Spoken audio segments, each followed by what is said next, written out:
Kumusta mga kadanyo? Ngayon ay pag-uusapan natin yung criteria sa ating gaganaping Danyo Fish Community Summer Longfin Danyo Show. Ito ay gaganapin sa April 24 ngayong taon. Itong show pong ito ay para po ito sa ating mga Danyo breeders, sa mga Danyo keepers at lalong-lalo na po sa mga viewers na mahilig din sa mga danyo para po makita natin yung iba't ibang kulay at kagandahan ng danyo. At itong show pong ito ay wala po itong entry fee or no registration fee. At mag-message lang kayo sa ating page, sa Danyo Fish Community page para po ma-register natin yung entry po ninyo. Danyo Fish Community.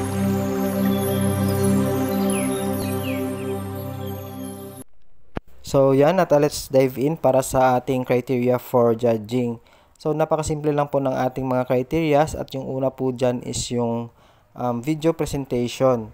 So sa video presentation po, dapat maganda lang po yung quality at mataas yung resolution ng ating video at iwasan po natin gumamit ng mga filters or yung mga video enhancer, pati na rin yung LED lights na nagpapatingkad ng kulay ng ating mga danyo. So, iwasan po natin gamitin yon para hindi po tayo mabawasan ng puntos. So, natural daylight lang po yung gamitin natin pero hindi po dapat yung masyadong maliwanag at hindi rin po masyadong madilim yung pagkakuha natin. At kapag kumukuha po tayo ng video, dapat po medyo nakasenter siya tapos medyo nakafocus ng konti para makita po natin yung quality ng inyong mga danyo. At kapag kumukuha pala tayo guys, dapat naka-landscape yung ating video, hindi po nakatayo, dapat nakahalang po yung ating video. So yan lang po sa ating video presentation. At yung pangalawang criteria for judging po natin is yung healthy danyo. So nagbibigay po tayo ng 20% kapag healthy yung mga danyo natin. Dapat healthy at masigla, tapos dapat po wala po silang mga sakit gaya ng clamp fins. Dapat po ay walang mga tear or punit yung fins ng mga entry ninyo. And dapat po yung katawan nila ay hindi po baluktot at dapat ay firm po kapag lumalangoy sila.